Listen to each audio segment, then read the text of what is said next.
As the Russia-Ukraine war enters its 239th day, we take a look at the main developments.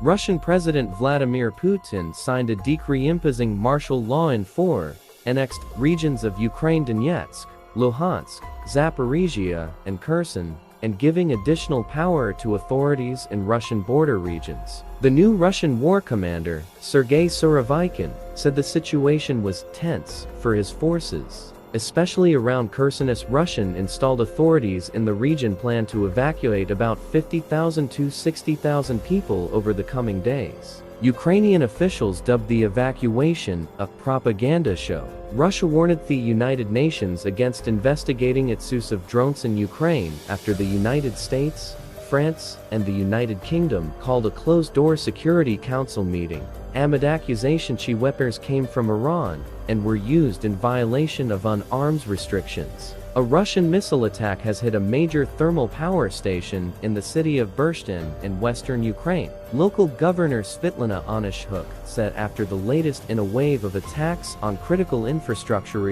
of winter, Ukraine will restrict electricity supplies across the country on Thursday after Russia knocked out more power plants. Kirilo Tymoshenko, deputy head of President Volodymyr Zelensky's office, said. Britain's chief of the defense staff Tony Radakin urged the international community to remain united against what he called Putin's deeply irresponsible nuclear rhetoric.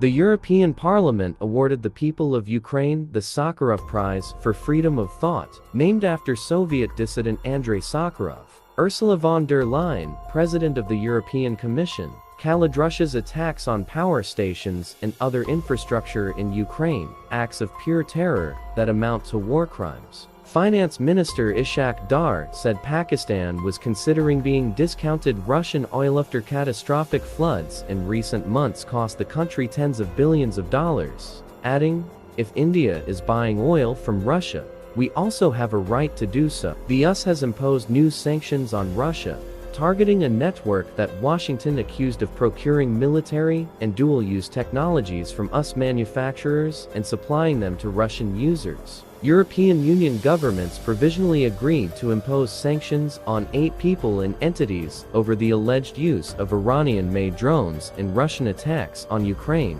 media reports said. "We are working on solving very complex, large-scale tasks to ensure security and protect the future of Russia," Putin said. The decree allowed greater ability to limit movement to, from and within the areas, and allows for the residents of those territories to be moved to safe zones. Also instructed the government to set up a special coordinating council under Prime Minister Mikhail Mishustin to work with the annexed regions to boost Moscow's war effort in Ukraine. The published Kremlin decree ordered an economic mobilization in 8 regions adjoining Ukraine, including occupied Crimea, which Russia invaded and annexed in 2014. A Kyiv official said the decree would change nothing. It remained unclear how fast or how effectively the new measures might bolster Russia's military position on the ground, and what effect they would have on public opinion. Putin's order came on the day that Russian-installed officials in Kherson told civilians to leave some areas as soon as possible in anticipation of an imminent Ukrainian attack.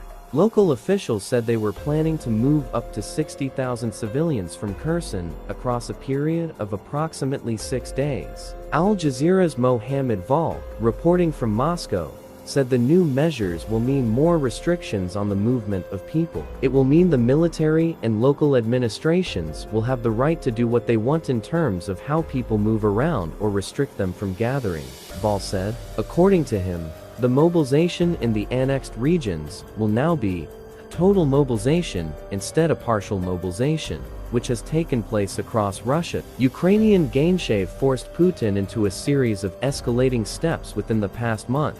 The unpopular call-up of hundreds of thousands of extra troops, the unilateral annexation of the 4 Ukrainian regions, and a threat to resort to nuclear weapons to defend what Russia sees as its own lands. Meanwhile, Ukraine and its Western allies have denounced Russia's attempt to formally claim the regions as a meaningless war tactic.